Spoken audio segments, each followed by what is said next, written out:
ఒక సంఘములో ఒక చిన్న పెంకుటిల్లు సంఘం మనలాగానే ఉంటారు. అప్పుడు వర్షం వచ్చినప్పుడు తడిచిపోతుంది. అప్పుడు సంఘస్థులు ఆలోచన చేసి ఏమన్నారంటే, అయ్యగారు మనం కూడా ఒక మంచి మందిరం కట్టుకుందామండి.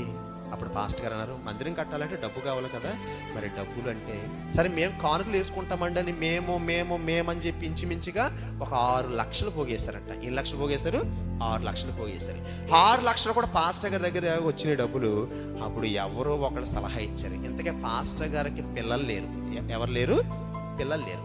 ఇప్పుడు సంఘములో ఎవరో లేదా కుటుంబకులు ఎవరో సలహా ఏమిచ్చారు, ఇదిగో నువ్వు కష్టపడి మందిరం కడతావు, నీ తర్వాత సేవ ఎవరు చేస్తారు?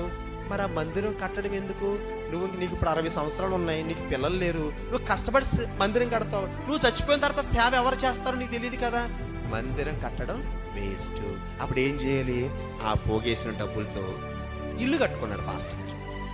ఇల్లు కట్టుకున్న తర్వాత సంఘస్థులకి సందేహం వచ్చింది, ఇదేంటిది మనం డబ్బులు పోగేస్తాం, పాస్టర్ దగ్గర పెట్టాం, మరి మందిరం పని చేయకుండా ఇంటి పని చేయించుకున్నారేంటి అని క్వశ్చన్ చేస్తే ఒకరోజు సంఘము అందరూ కూడా కలిసి పాస్టర్ గారిని అడిగితే అప్పుడు అన్నాడు పాస్టర్ గారు, మాకైతే పిల్లలు లేరు, మా తర్వాత ఈ సేవ ఎవరు చేస్తారో మాకు తెలీదు, అందుకని ఆ డబ్బులతో ఇల్లు కట్టుకుంటున్నాం అని చెప్పారు.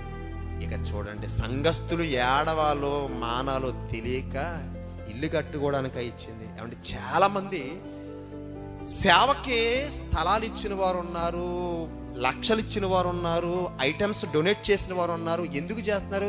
పాస్టర్ గారు ముఖం చూసి కాదు, ఇక్కడ దేవుని పరిచర్య జరుగుతుంది, దేవుని పరిచర్యలో అనేక మంది దేవుని మాటలు వింటున్నారు, ఇది దేవుని సేవ అని అనేక మంది సాయం చేస్తే నువ్వు ఇల్లు కట్టుకుంటావా?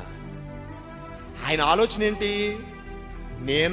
నాకు పిల్లలు లేరు కాబట్టి ఈ పిల్లలు లేకపోతే నేను ఈ మందిరం కట్టితే గనక నా తర్వాత ఎవరు సేవ చేస్తారనేది నాకు తెలియదు కాబట్టి అందుకే మందిరం కట్టుకున్నాడు అంట. చూసారా, ఇలా ఉన్నాయండి.